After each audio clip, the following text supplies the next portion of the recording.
I'm Lach MacKay, and you're listening to Gospel Tangents, the best source for Mormon history, science, and theology. I'm Rick Bennett.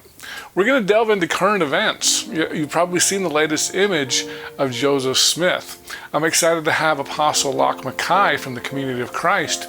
He's one of the historians who helped authenticate this image. Is it really him? Is it Hyrum? Could it have been forged? How did they go through the authentication process? We're going to ask a lot of good questions, and Lach will answer, and so you won't want to miss this episode.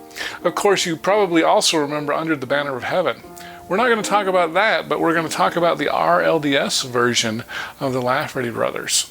Yes, they had a series of grisly murders also in the 1987s, and so we're going to talk about that with Apostle Lach MacKay from the Community of Christ.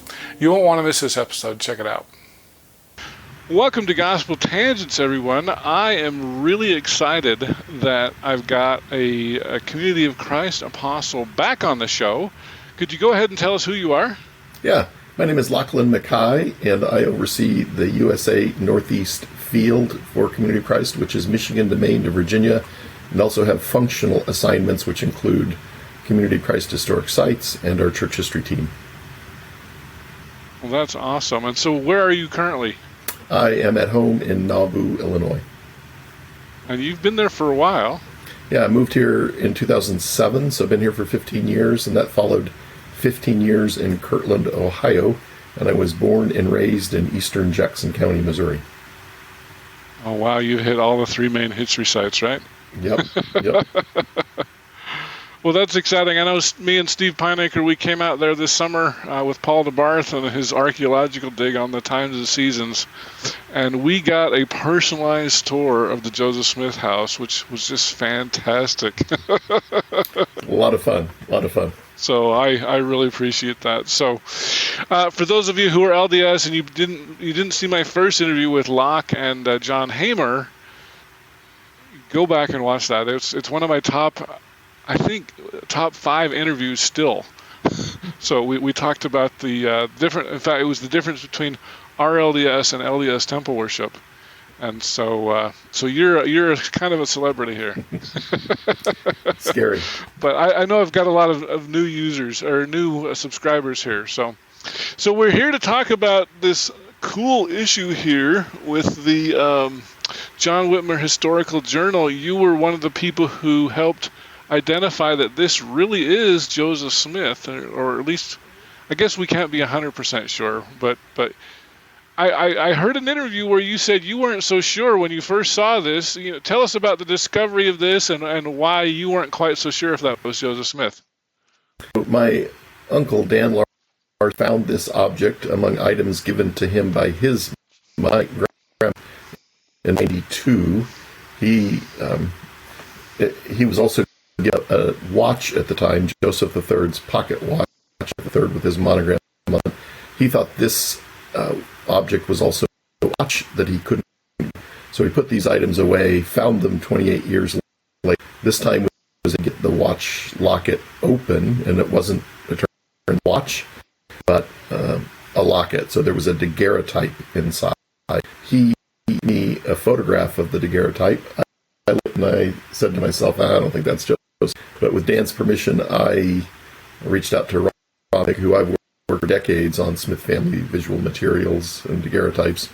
Ron looked at it, I think that's Joseph, and that kind of launched us into the 2-year process.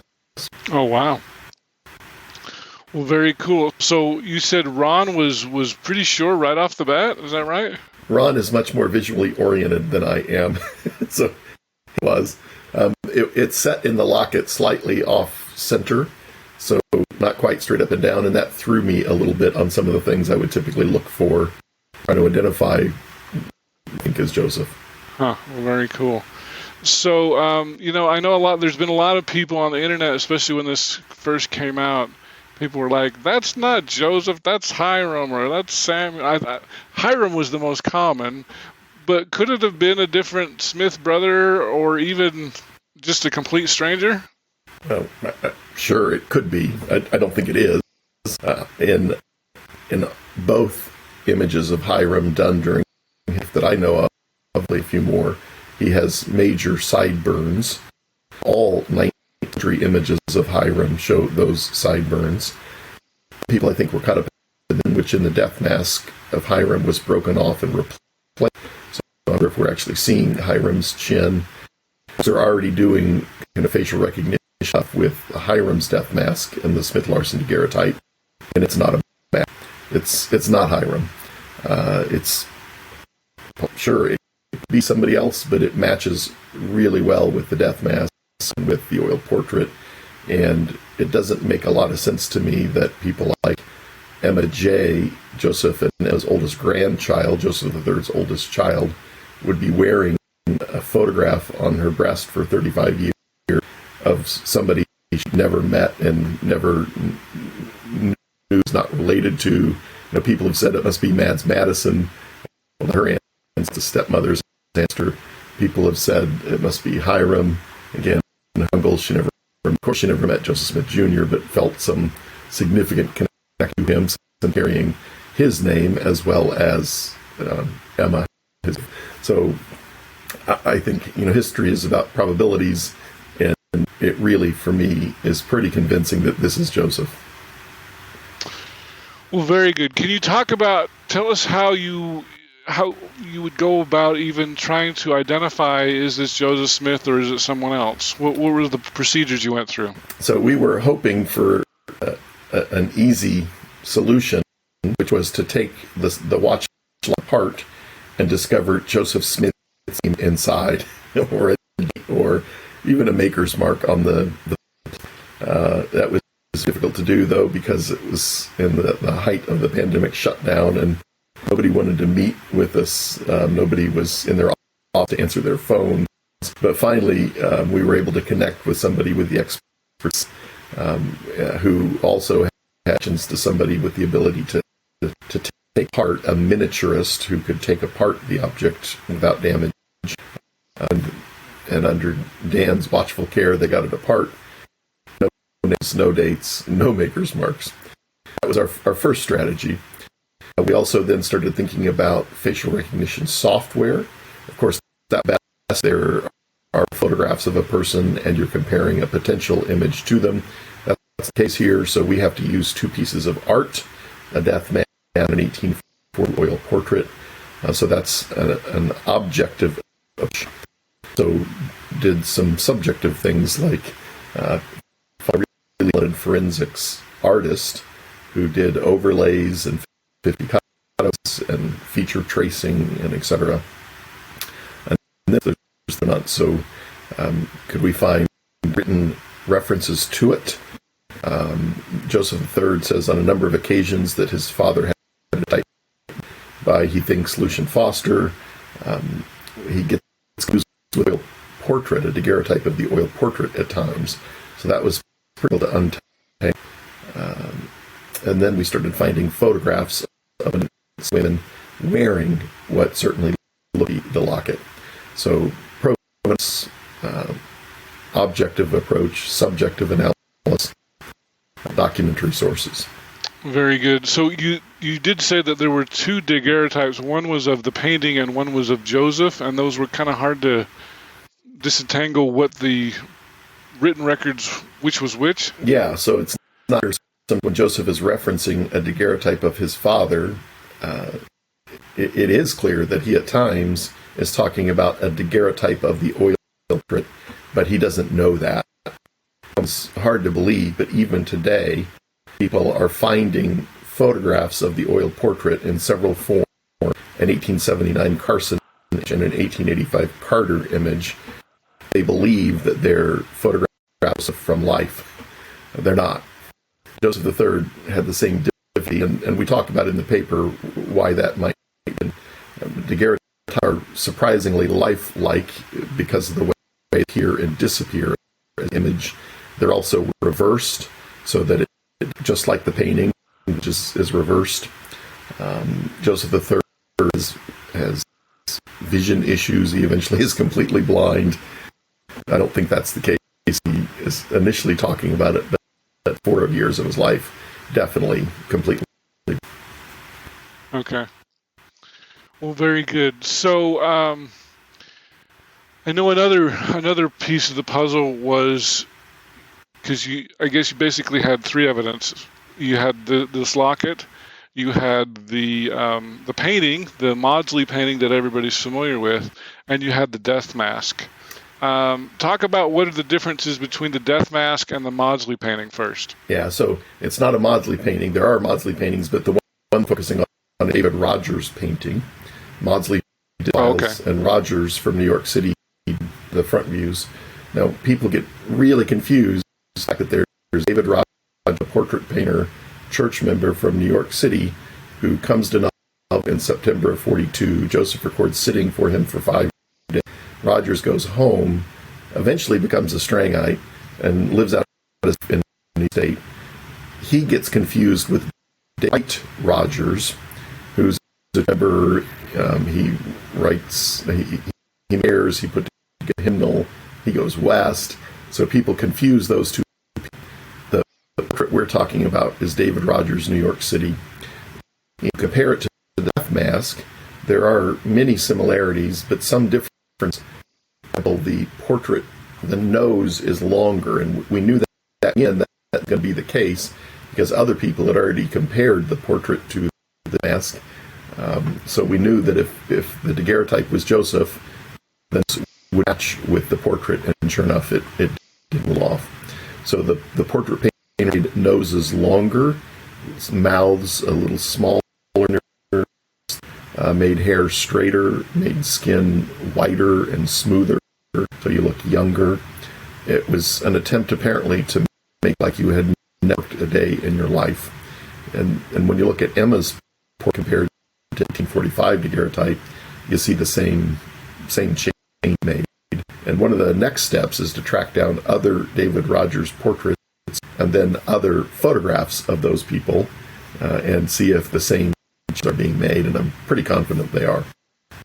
Yeah, so it's interesting that you brought up the Emma, because when you compare the Emma painting versus the real Emma, you're like, these look really, really different. And so I guess it shouldn't surprise us that the Rogers painting and the daguerreotype look very different as well. I had to throw a word of caution out at this point as well, because online I'm seeing people talking about the Emma painting, but the image they're using is not the Emma painting. It's a later Utah copy of the Emma painting. So make sure you're going to look at the real thing, not a later copy. Okay. Oh, that's interesting. I hadn't known that.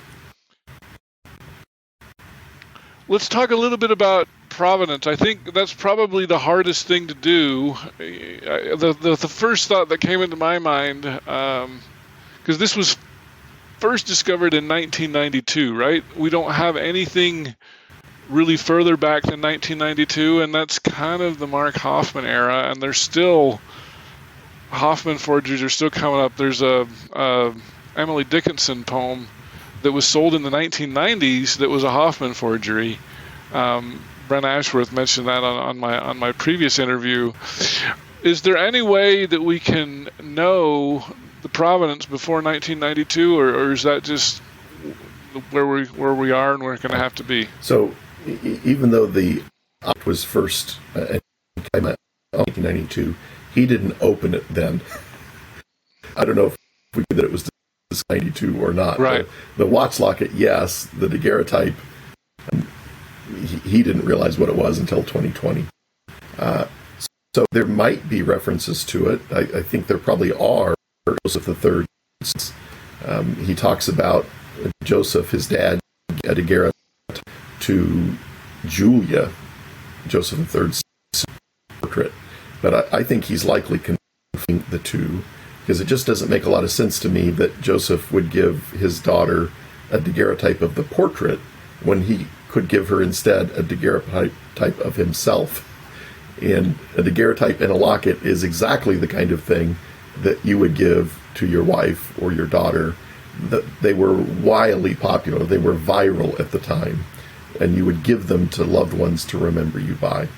So I think that some of Joseph III's statements are likely to this object. But again, it's pretty hard to untangle. And in the photographs of the women, or in one case a painting of Emma, I'm pretty confident that's what they're seeing, but we can't pull out, we can pull out not quite enough detail to know with certainty. So I'm convinced that the locket that Bertha Madison Smith and Emma J is wearing is this watch locket. I think I can see scrolling that matches along the edge of the locket. I think I can see the shoreline and some of the buildings that match, but I recognize that some people are not going to agree with that. It's harder to see in the journal than it is to see on a computer screen. The print process lost some of that detail, but I believe that there are similar details. There is an circa 44 Emma Sutcliffe Maudsley profile, Emma with Alexander.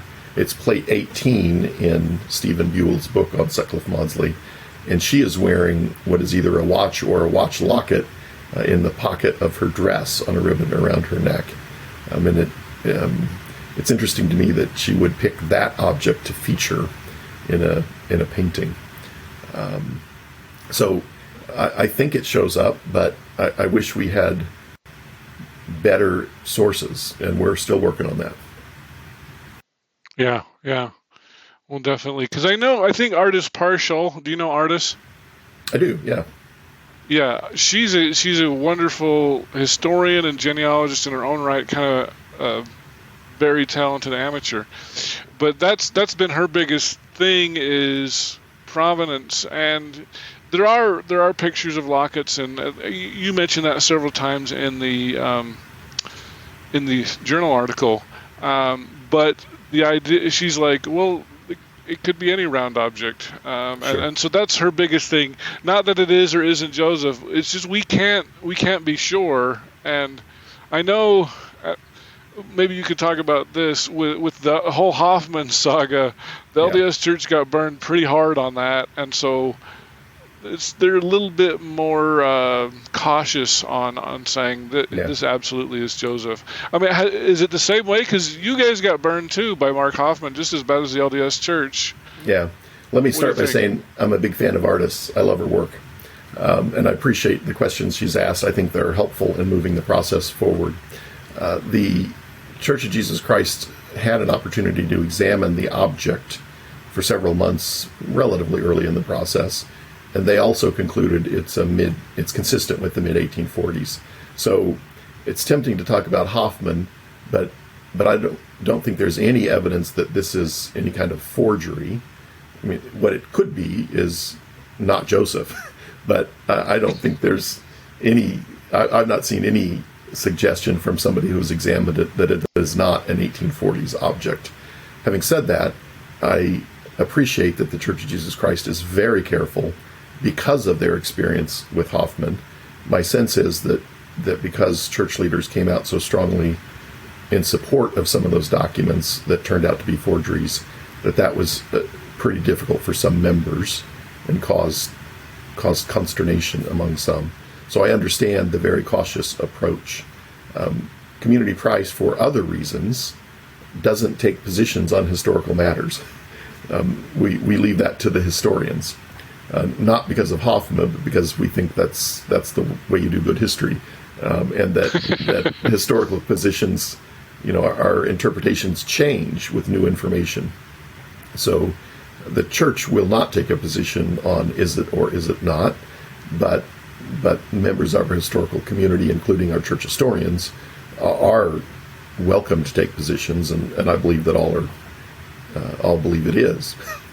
But again, we are open to where the sources and lead us. That's the way the process works.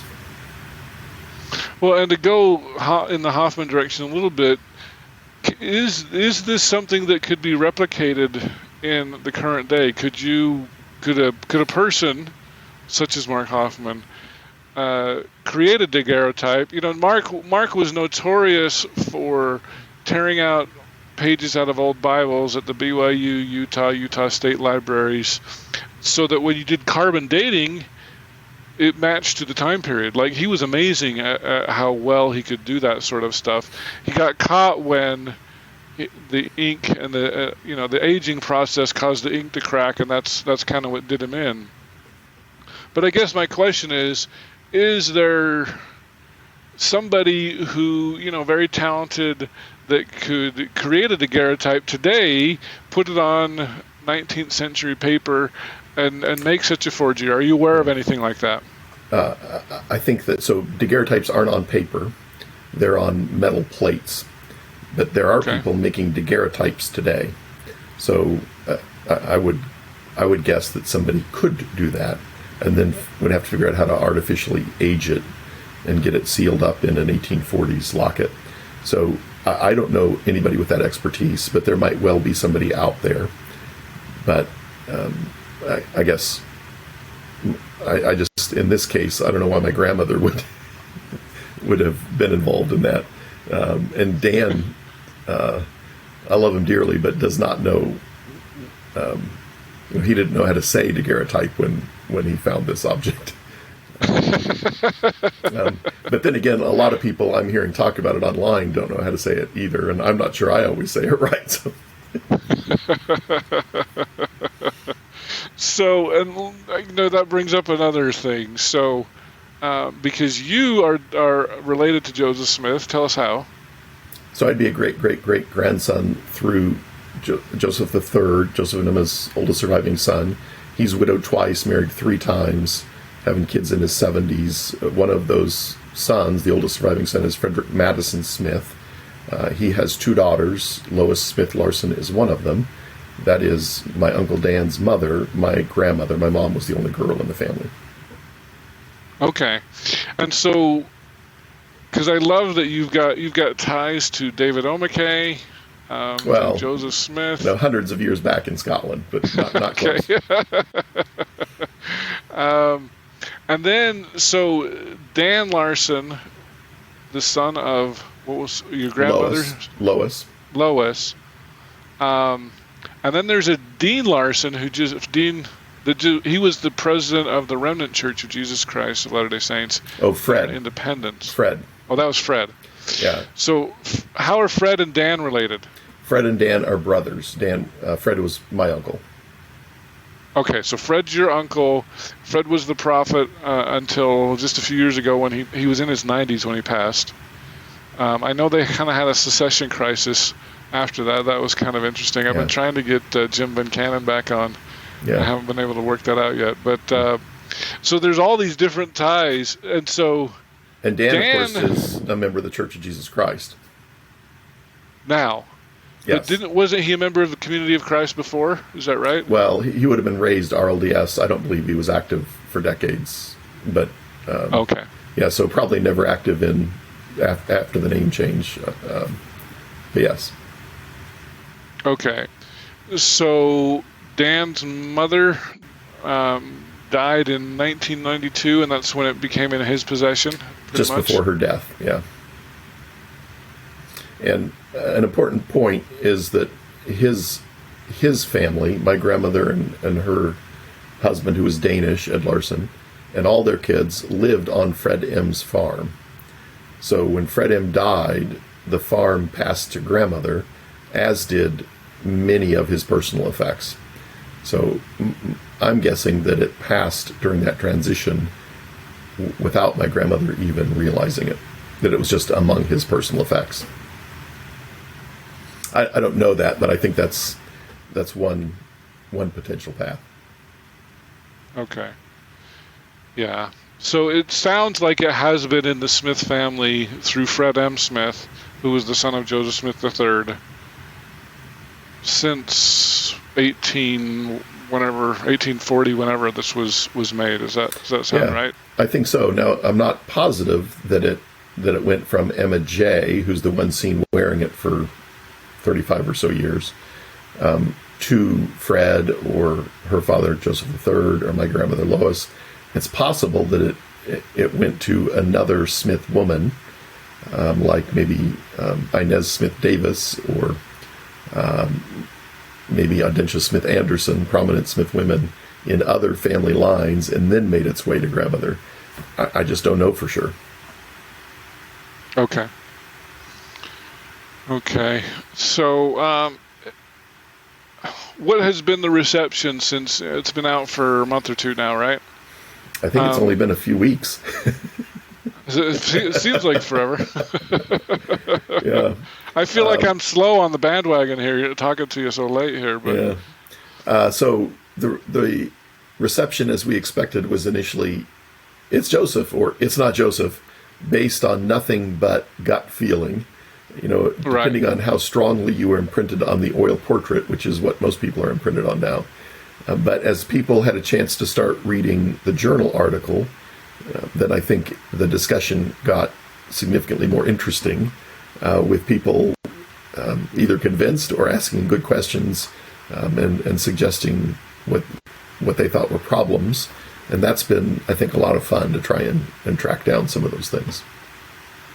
What are some of the biggest problems that you find that are legitimate questions? So I think Ardus asked a really good question early about, well, if the Smith family had this, surely they would have been trumpeting it, using it as a weapon against their cousins in Utah. And in the journal article, we talk a little bit about how Emma was very protective of Joseph's image. She would not allow his oil portrait to be copied. She kept it in her bedroom so that she could control who saw it. And we talk about some other reasons why it might not have been public. But after the article was published and Ardus asked that good question, it struck me that she's right, that the Smith family, in fact, did trumpet it to the world, or at least they thought they did. So 1885, Joseph III is given a daguerreotype of his father, which he had forgotten existed, by Louis Bideman. He goes on a mission to Utah a few months later. He, while there, cuts a deal with Charles W. Carter to photograph the daguerreotype. Carter then kind of touches it up with ink and starts selling it. And both Joseph III and Carter thought that this was an image of Joseph from life. So Joseph III thought that he had already given to the world the image of his dad from life. And as late as 1947, the graphics people in the reorganized church thought that they had in their collection images of Joseph and Emma from life that had been, again, released, but they were images of the oil portraits.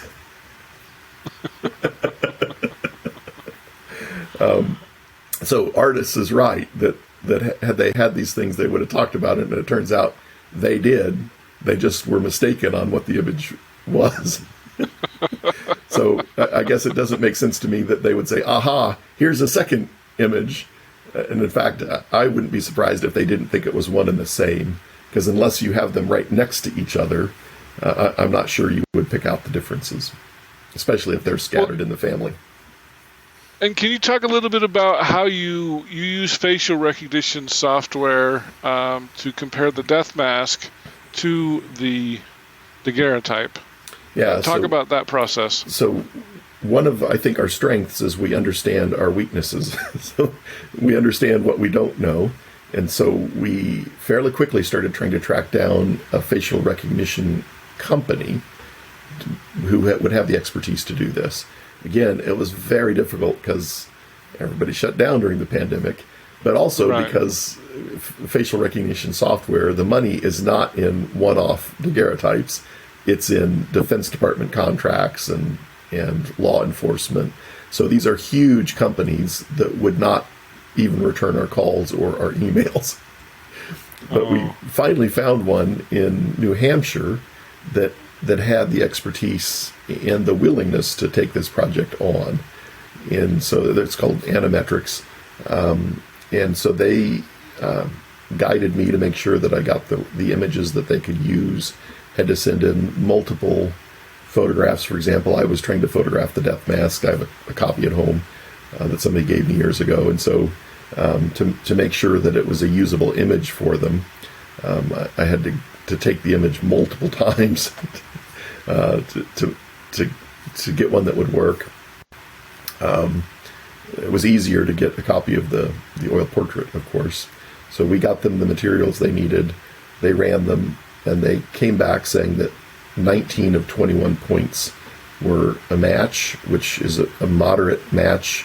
And in the field of facial, apparently that's a positive outcome. Okay, and that was between the death mask and the daguerreotype. Yeah, I think it's between all three. I need to go look at the exact quote, but we asked him to look at all three: the death mask, okay, the oil portrait, and the daguerreotype. Okay. Because we know there were problems with the oil portrait, right? Yeah, and that's probably why they didn't all match. Yeah. So, and I know you said that this was kind of cutting edge, or like on the borders of what the software can do. Is that right? Yeah, I don't think that facial recognition is designed to work on art. I think it's again, it's supposed to have multiple photographs of known photographs of an individual, and then you're testing one against the multiples. So I do think that this is kind of on the edge of what facial recognition software can do.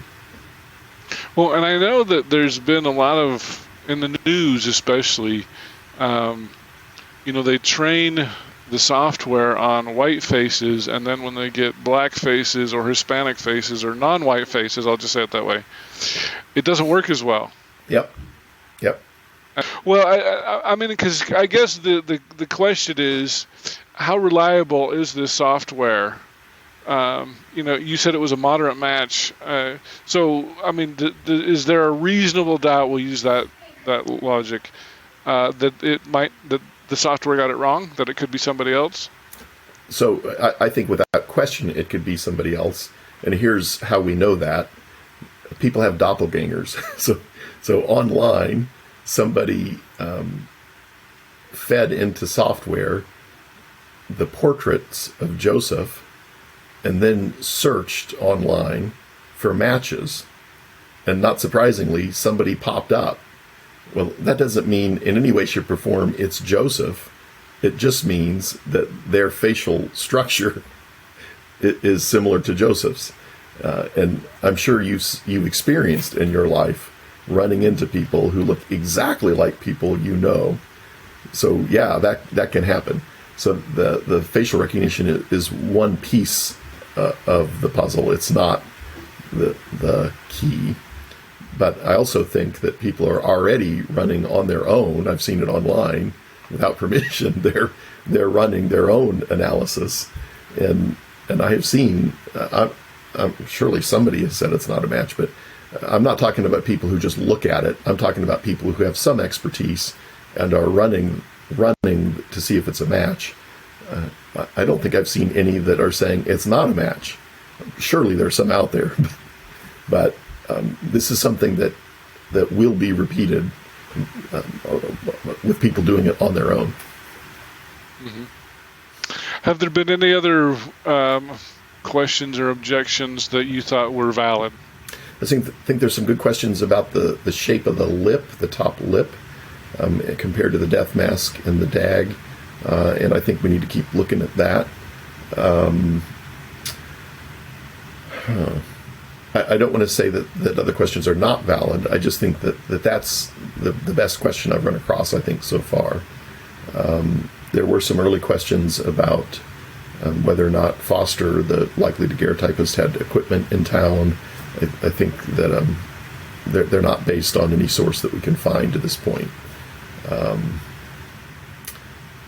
What are the good ones you've heard? What are the good questions you've heard? For me, Artist Partial, she's the one who was just like, Provenance, yeah, there's a round thing on here. Do we know it's the same locket? I don't know.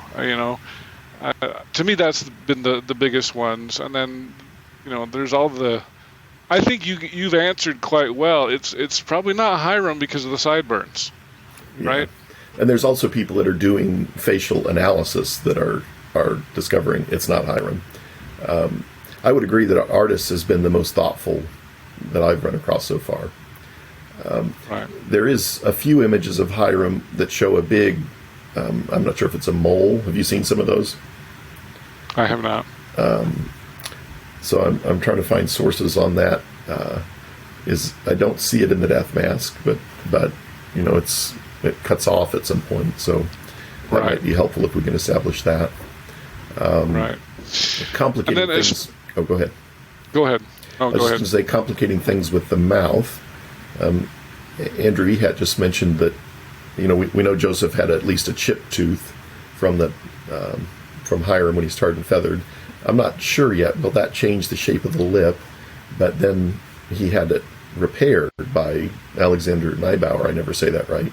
And then Janetta Richards on July 8 writes a letter to her family in the UK. I think that's where they are. Actually, I don't know where they are. She writes a letter to her family and says that while Joseph is on the ground at Carthage, they hit him in the face. And I almost wonder if it's not with the butt of a gun kind of thing, which could obviously do some damage. So those, I think, complicate trying to make sense of the lips and the teeth. Okay. Now, as going back to the daguerreotype, you said basically the image is on like a silver plate. Is that right? It's a metal plate. I don't know that it's silver. I've read that it's copper, but we're getting outside of my area of expertise. But it's metal. But it's some sort of metal. Yeah, and then they use mercury to kind of set the image. And when you look at it, it looks like a mirror. And as you move it around, the image appears and disappears. Oh, that's interesting. And so the actual image was on some sort of a metal plate inside this locket, is that right? Yes, it's a 16th plate daguerreotype cut into a circle to be inserted into the locket.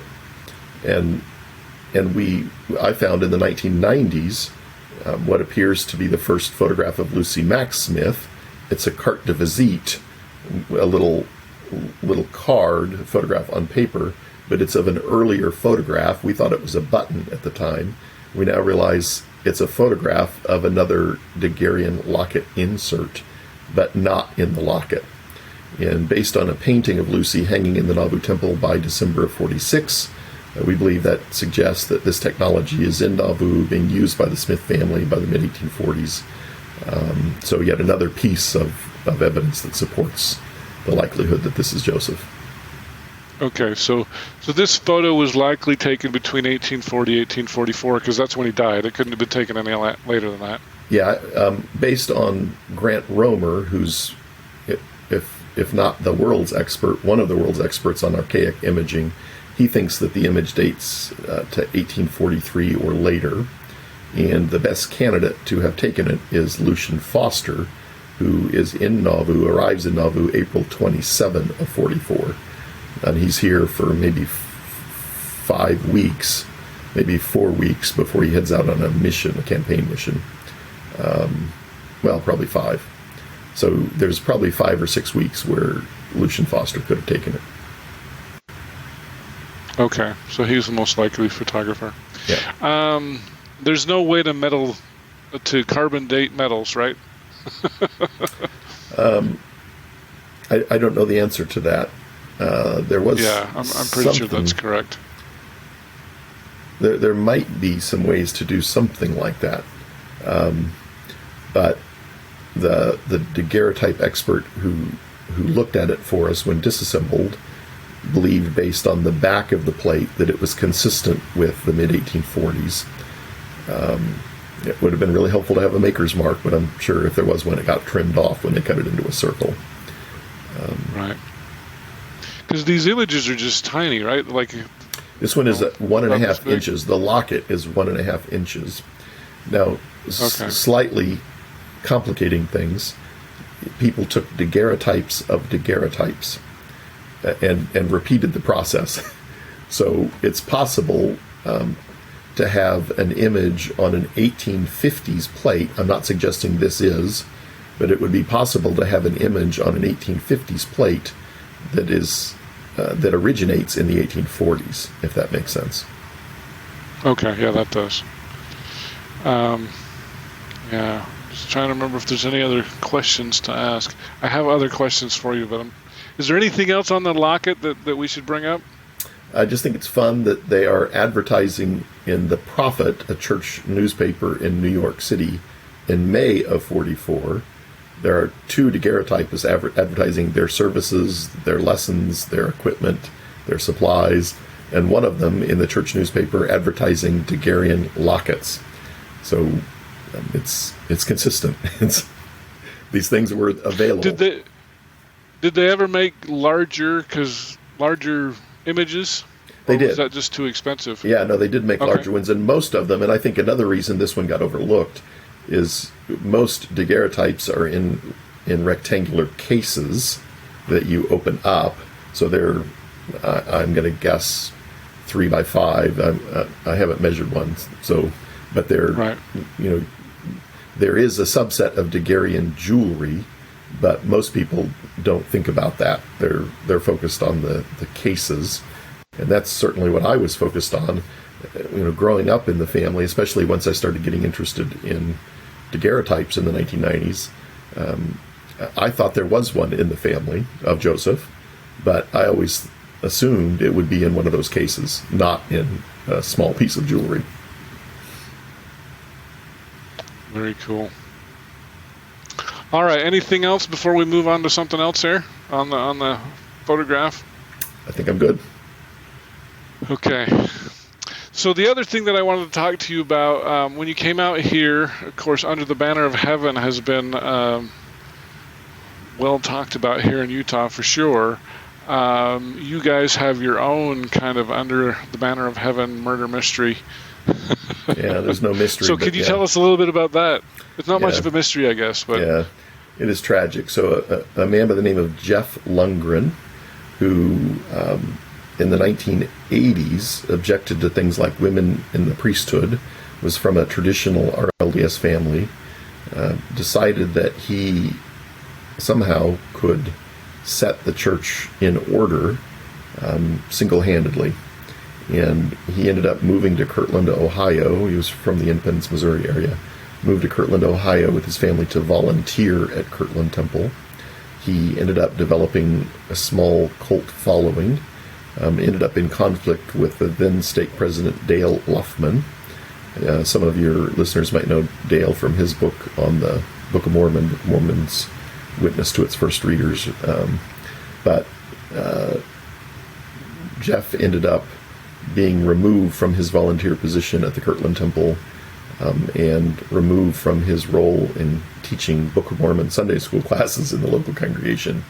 Moved off-site, and I think it was, I'm going to get the timeline wrong, but some maybe a year or so later, that he ended up killing a family of 5 with the assistance of some of his followers, believing that that these people, because of their lack of faith, were hindering the return of Christ.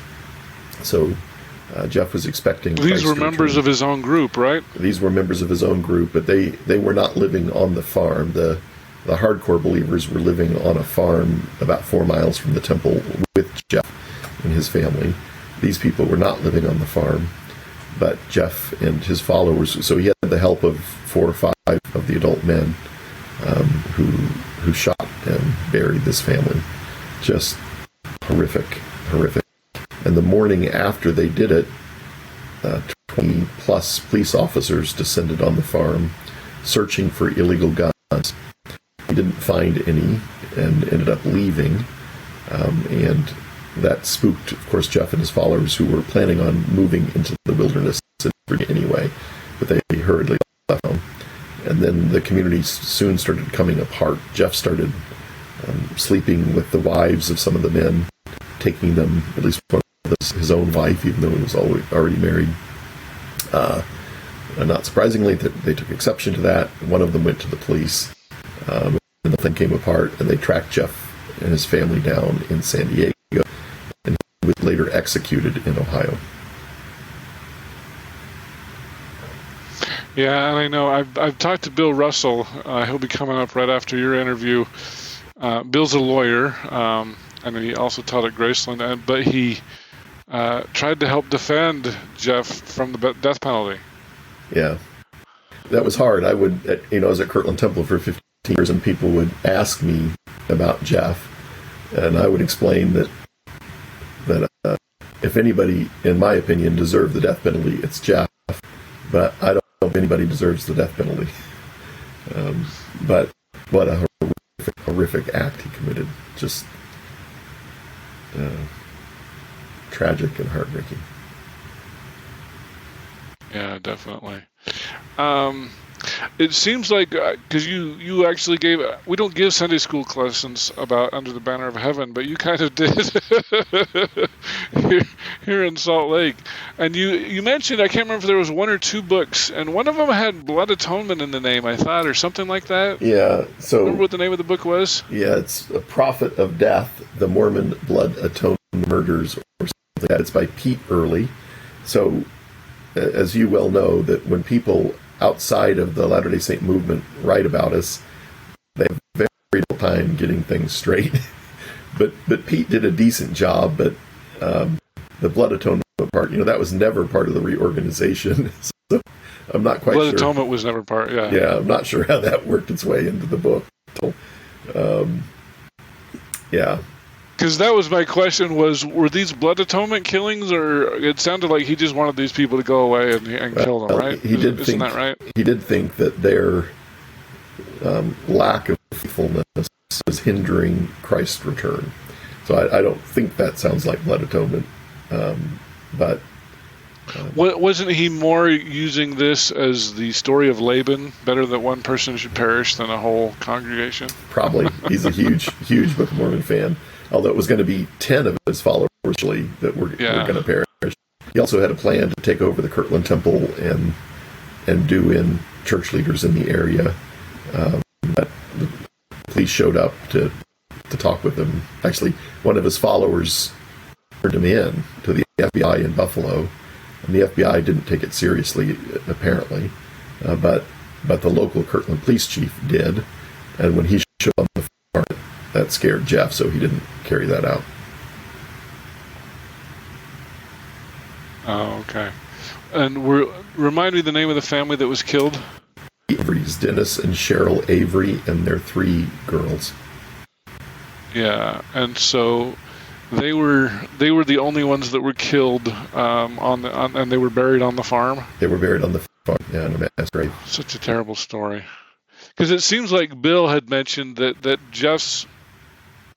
Oh, I was just going to say that Jeff's justification was the story of Nephi killing Laban, and how he thought that was a terrible part, that we should even remove that from the Book of Mormon. Yeah. I know Bill's a little bit of a heretic, I think, there, but I'm curious what you would think about that as well. Bill knows the story much better than I. Most of what I know about it I've learned from Bill, so if that's Bill's take, I think I'd agree with him. I think the story of Laban is problematic. And the reason we talked about it in Sunday school is we, not directly in response to Lundgren, but have systems in place now to try to equip our members to ensure that something like that doesn't happen again. The way that they kind of process things. We look at Revelation through multiple lenses, and Jeff wouldn't have passed the test. But he was extraordinarily gifted at using scripture, particularly the Book of Mormon, and finding chiasms, and would use that to manipulate followers. So I think would also hope that members might be scripturally literate enough to not quickly fall for something like that again. I mean, is that something you think can be prevented? Because I know in the LDS church we have lots of break-off groups, usually polygamous. And oh, by the way, it sounds like Jeff embraced polygamy, which seems kind of odd because for all these years the RLDS denied Joseph practiced polygamy. Yeah. So it's weird that he would embrace that. Well, most of what Jeff embraced had nothing to do with RLDSism. So yes, I do think he embraced polygamy. Yeah. So can you prevent it ever happening? Probably not, but can you equip members with the tools to minimize the chance that it will happen?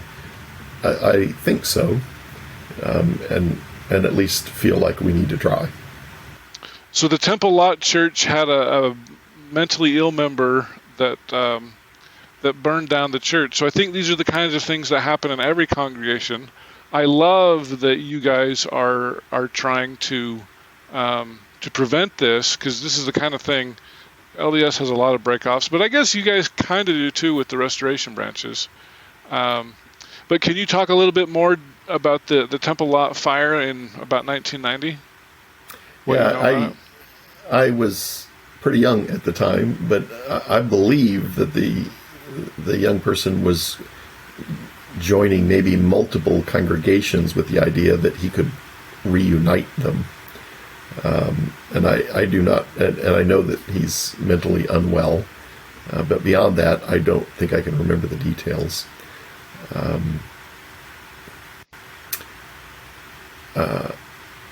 Yeah, I don't remember beyond that.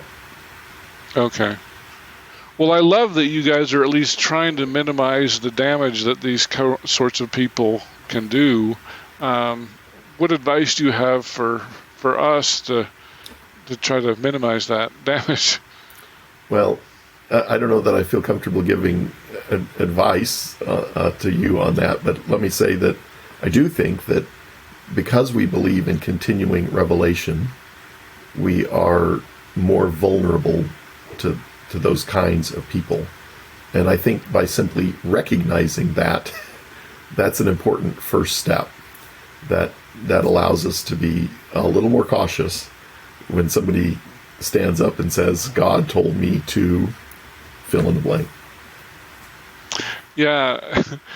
My favorite thing, Lindsay Hansen Park, I think you know Lindsay. Yeah, she's the executive director of Sunstone. She's like, oh, I know so many prophets. They're a dime a dozen. And that is something pretty unique to Mormonism in general. This, anybody can become a prophet, I guess, right? Apparently.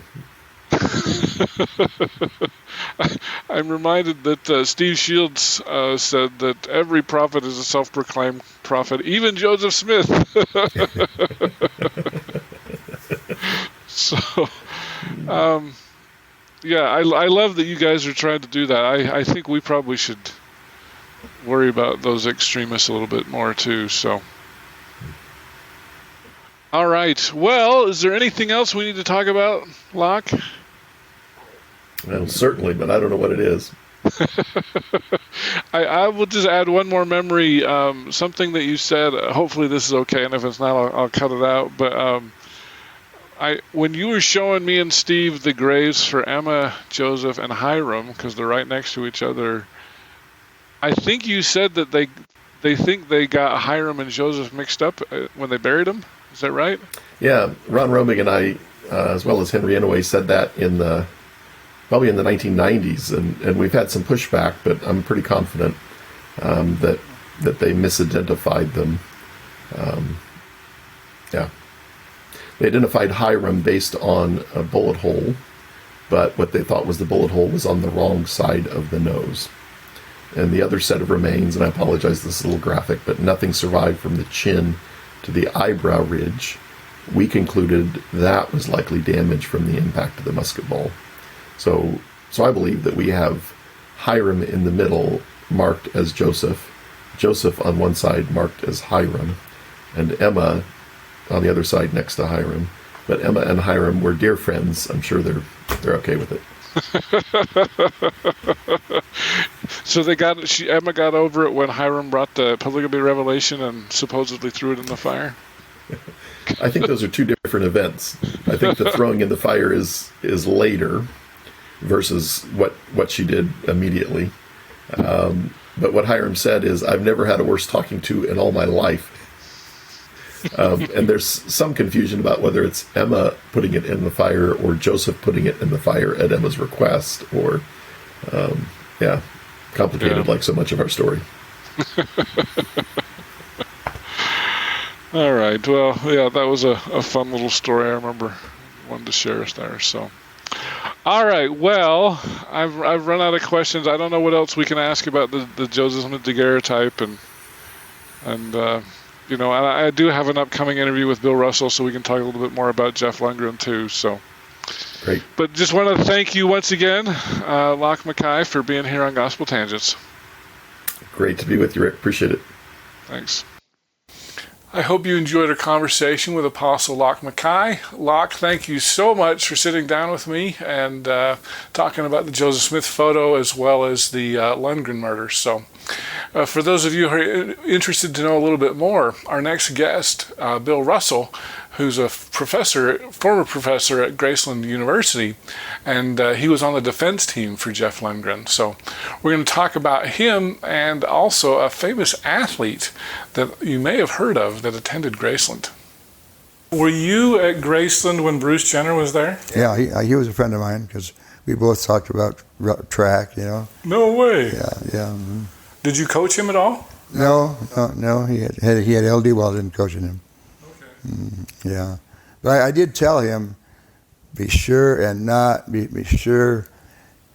don't underestimate the importance of the 1,500 meter run, the last event in the decathlon, because a lot of times a guy who's good in the other 9 events will just train for those 9 events and then just try to gut it out, you know, in that last event, which is just 1,500 meter. And LD, he was always good in the 1,500 meters. Bruce was, yeah. Mm-hmm. If you like what we're doing at Gospel Tangents, please support us. Go to gospeltangents.com and you can get full interviews as well as transcripts if you'd like those. So click here to subscribe, and over here you can see some of our other great videos. Thanks again.